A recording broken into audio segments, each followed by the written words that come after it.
Hello, and welcome back to my channel. Today, I wanted to take a few minutes and talk about healing. I have received a bunch of requests for some additional information regarding healing. Some of the videos I've talked about how thoughts, words, and actions create our reality.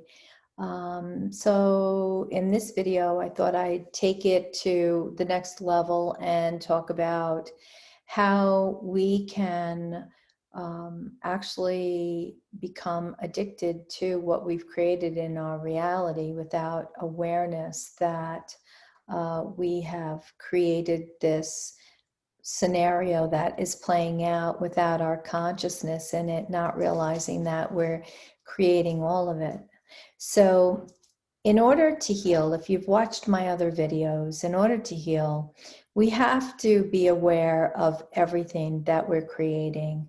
And one of the most important things to have an awareness of is how we are thinking, how we're speaking, and how we're transacting on behalf of ourselves. So how are we thinking about ourselves? How are we speaking about ourselves? And what are we doing for ourselves? Okay.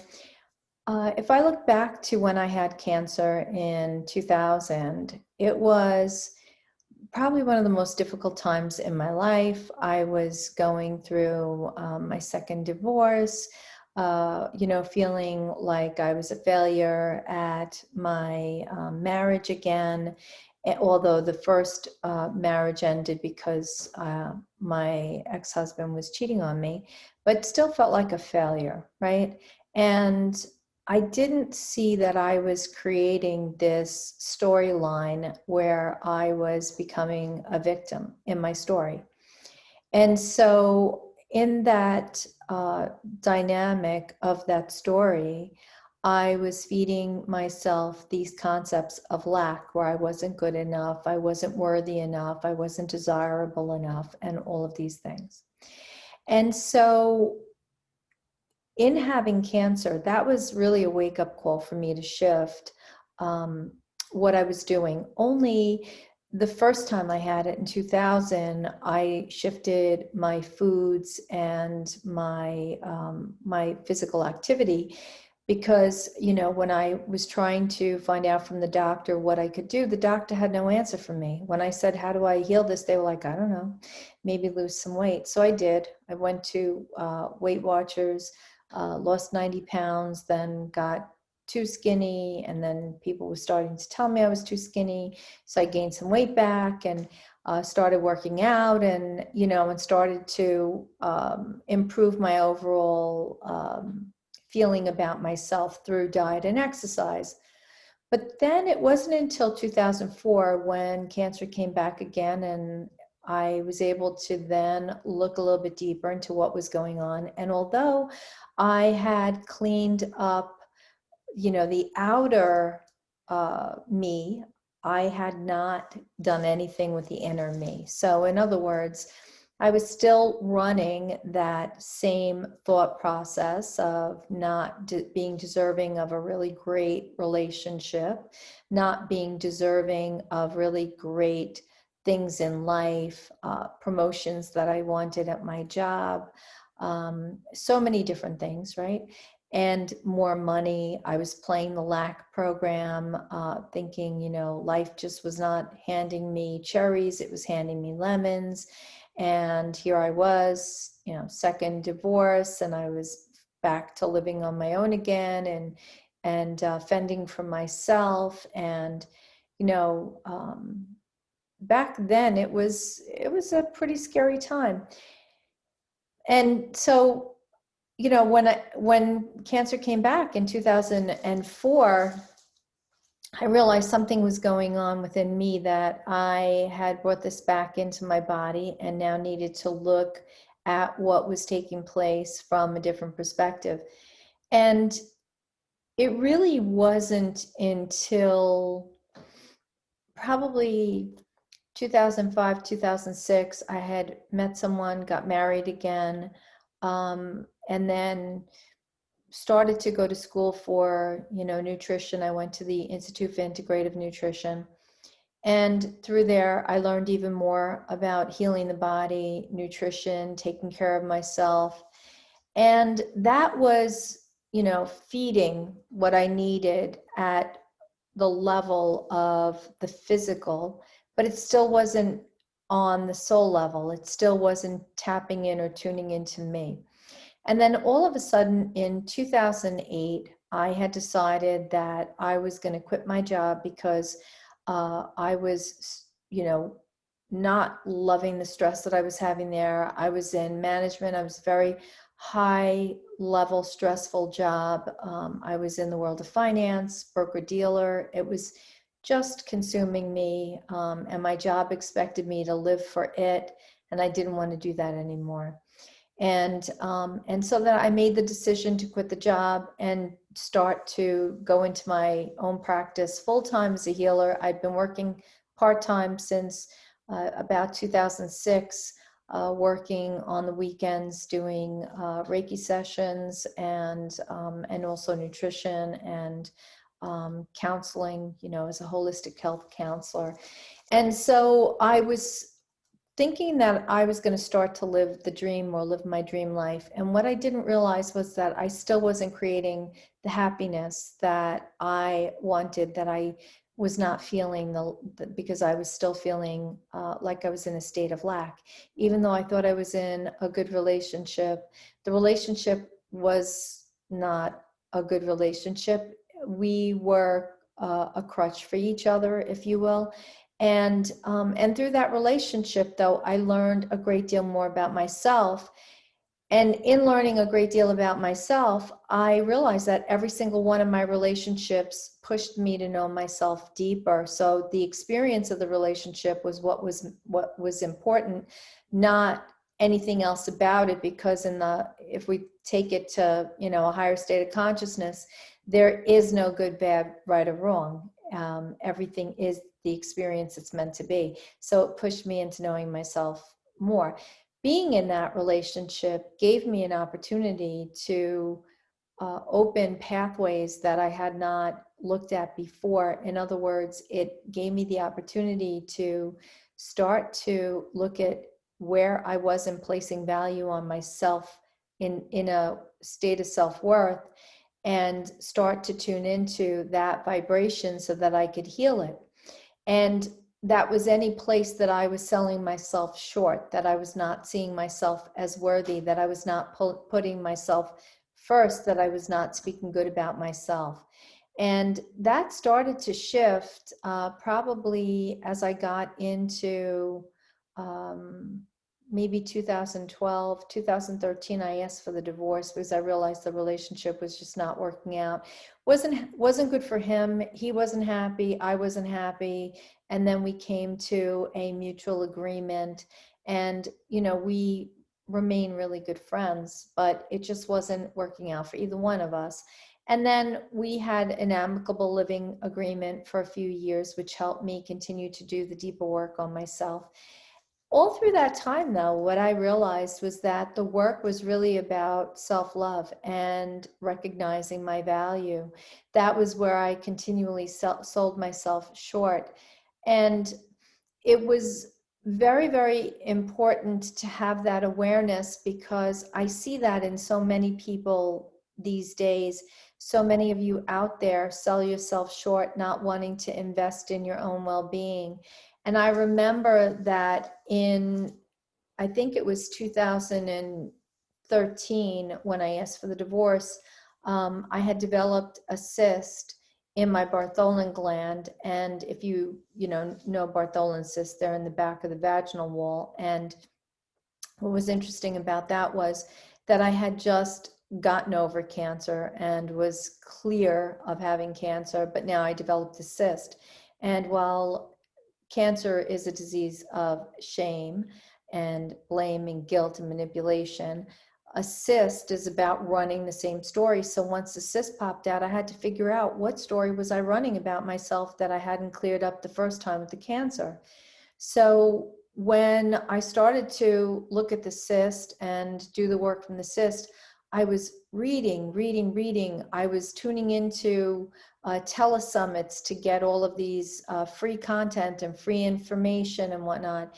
And I still wasn't getting it, still wasn't helping me. So I turned to my guides. At that time, I was working with the Pleiadians, and I asked them, I'm like, please start pointing me in the direction of the people that, you know, I need to work with.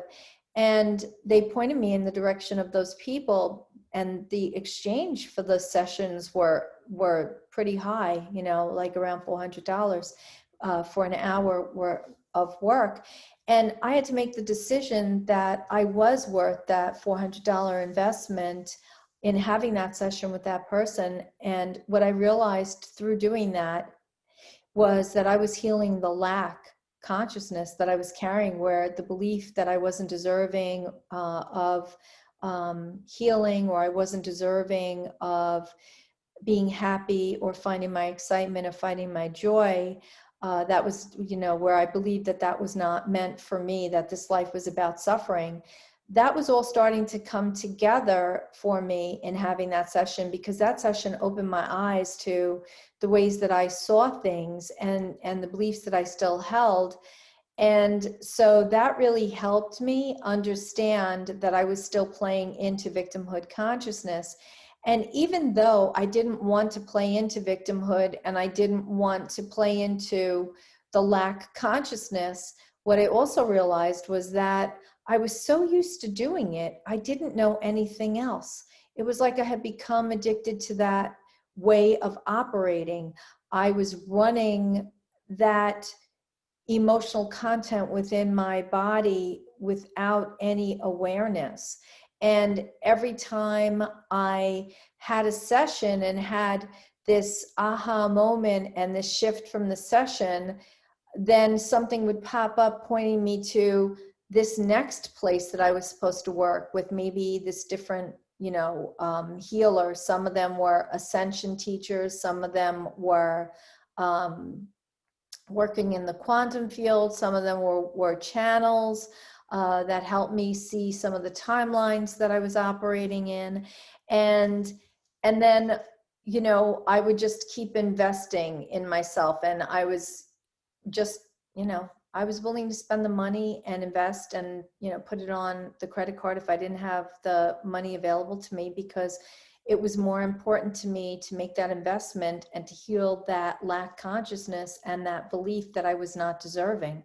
Because this is all about self-love. Healing starts when we start to love ourselves.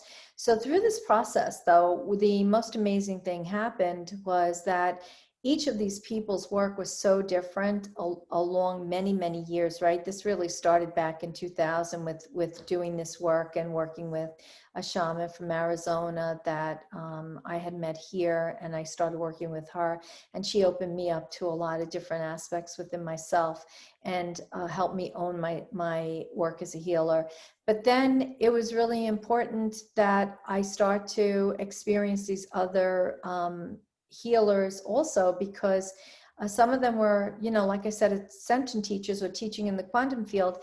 And what essentially happened over the course of that time was I redesigned myself and my work, putting everything that I was learning, everything that I was opening to, all that I was expanding my field, expanding my knowledge, expanding my awareness, and realizing that that was where my joy was lying, and that was where my greatest excitement was held. And in doing that, it was like, oh my goodness, this is amazing, because this is what I want to be doing for my career. And next thing I know, I was crafting my work. I was crafting my work through having all of these different sessions and opening myself up. And each time I had the session and invested the money in either the classes or the series of classes that I was taking, or the monthly class that I was enrolled in, I was finding so much value in investing that money in myself that I stopped buying clothes because I wasn't finding value in buying clothes anymore. I stopped buying makeup because I wasn't finding value in buying makeup. Suddenly I was like, oh my goodness, the makeup and the clothes were only, you know, like the Band-Aid to cover up what was really happening, which was the deeper need inside to start valuing myself and loving myself, right? So I was buying clothes and makeup and things as like a supplement because I hadn't yet figured out how to satisfy the need inside of me to love me more and find my joy and excitement. So nowadays, how that appears is by me staying in my creator states of being, in my creator timeline, and finding my joy through painting and drawing and coloring and doing all kinds of things like that. And I'm still not buying clothes because clothes are really not that essential. It's not like I need to go out and keep buying designer this or designer that. I'm no longer, buying makeup. I don't even wear as much makeup as I used to wear. Jewelry, you'll see me wear the same thing over and over again because it's not about that anymore. It's about satisfying the soul within. And so all of this work that I've done and all of the investment that I've made in choosing to do my work with all of these individuals has really helped me craft myself. I remember one of the first sessions I had where I was working with this woman who channeled the Pleiadians, and she nailed all these little things that I already knew, but it was so validating for me. And then we talked about healing from the perspective of this work. I was like, oh my God, I feel so called to do this work. It feels like it's a part of who I am. And she's like, well, that's great. That is who you are. That's what you should be doing. And I was like, great, I'm going to go run off and do this work. And then I did that work. And I may be open to that work and stayed with that work for maybe a year, maybe a year and a half. And then all of a sudden it morphed and changed again as I was growing and morphing and changing and giving myself permission to change and shift and expand and create and experience my greatest joy and excitement. But, we can't do that if we're constantly giving ourselves away, giving our power away. If we are engaging with someone who wants to constantly disempower ourselves, then we're not going to be able to find that part of ourselves that is our authentic self, that can foster that excitement and joy within us, right? We can't give ourselves away to the people that only want to take. If somebody shows up and they're constantly taking money from you, oh, could you lend me money for this? Or could you buy this? Or could you do this? Or the person that wants to find, comfort and solace in your living situation and wants to live with you or whatever, and they're not contributing in any way, and they're not adding to your joy and excitement, but they're making you frustrated and whatnot, then you're just allowing and enabling their bad behavior and serving the lower timeline within yourself, serving and feeding the distortion and lack program where you're holding yourself to a state of lack, where you're not perceiving yourself as deserving, right? I hear that all the time with people who don't want to spend the money on classes or events or, even with my work, sessions, one-on-one sessions, and they want everything free. Well, that's lack consciousness. And I've talked about this in other videos. We don't live in a society where, everything is free, right? Although I give a tremendous amount of content for free and give you the how-tos for free, sometimes you just need to invest in having a session, and the session moves you along so much faster. But we don't live in a society where it's free. I still pay my house. I still have to pay electric. I still have to pay for my car. I have to still pay for my computer connection. I still have to pay for all of this stuff, all of the technology stuff. So, I still have to make an income in some way, although my fees are very low and affordable. I'm not charging what people I mentored with were charging, like $400, $450, $650 for an hour session. But we have to release that lack consciousness. It wouldn't even matter. The fee should not matter, because it heals when we invest in ourselves. It heals that lack consciousness, right? So this all ties back into self-love, that state of self-love and choosing ourselves first. and not choosing to call something into our reality that doesn't belong to us, right? Like cancer. I hear people say, my cancer. Why would you want to claim cancer? I don't understand that at all. Or my fibromyalgia. It's not our anything. It shows up to show us we are not in balance. We're out of balance. We're out of alignment. And it's showing up to do that. It's not yours. It doesn't belong to you. But it can belong to you, and it can anchor in and root in if you are not careful with where you're placing your thoughts, words, and actions. Right? When I had cancer, I did not want it to be mine. Nope. Didn't see it as mine, didn't treat it as mine. It was a separate entity from me. I never claimed myself as a cancer survivor, because that whole survivor thing means that we are a victim to something. And if we're a victim to cancer, then cancer has power over us because we are cancer's victim. Do you see that? Feeds the lack programming, right? You're giving your power away to something else. It's like being in an abusive relationship.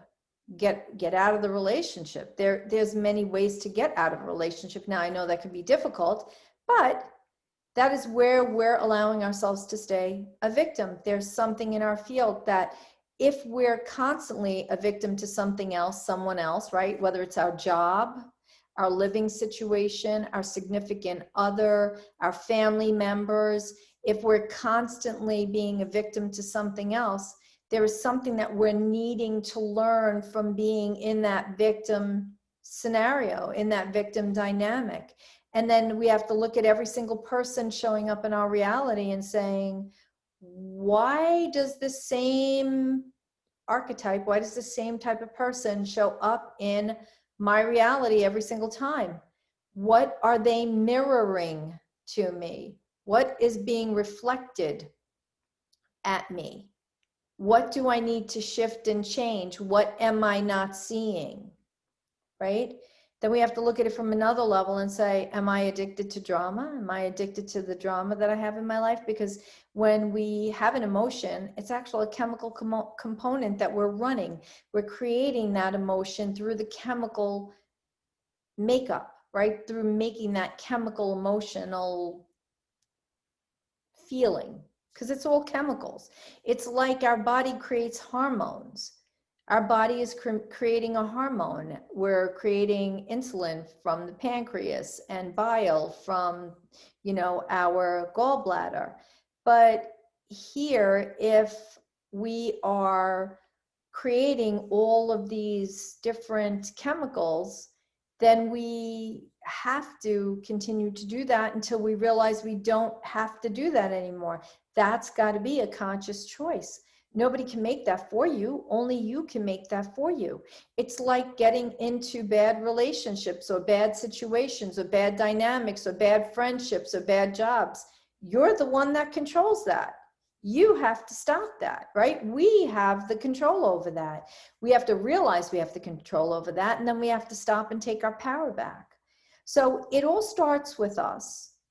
It all starts with our level of awareness. And every single thing that I've talked about in this video all comes back to self-love. It all comes back to how much we are loving ourselves.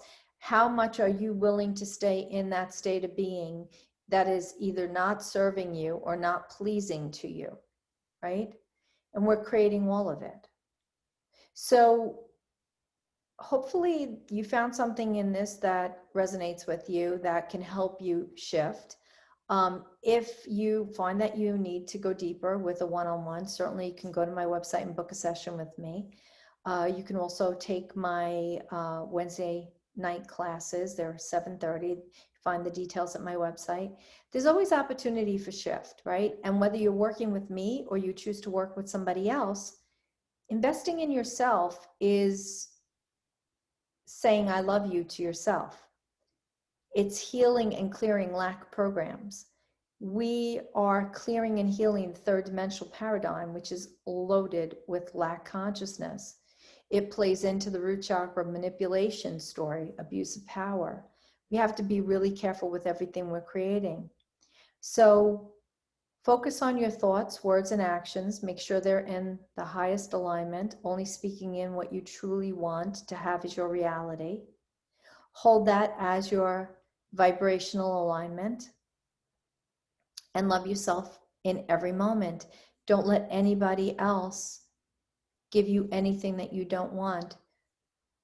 This is your reality. You're creating all of it. Be conscious and aware of what you're creating. Okay? So if you found this to be helpful and think other people would like it, please share. That is a way of giving back. If you resonate with this, please give me a thumbs up. If you have questions, please drop them below. I always love to hear from you. So if you have comments, if you want to share, please do that as well. I always go through the comments section. And if you do ask a question, I will do my best to answer it. And hopefully, if you're new to this channel, you'll subscribe and find something of value here. I have so far a lot of content that I've put out. And I wish you a wonderful Thanksgiving if you're celebrating Thanksgiving. And whatever you are doing now at this moment, today, make it amazing and have a wonderful whatever it is that you're doing. Know that I love you so much. Thank you so much for tuning in. I have so much appreciation and gratitude for you. Bye-bye.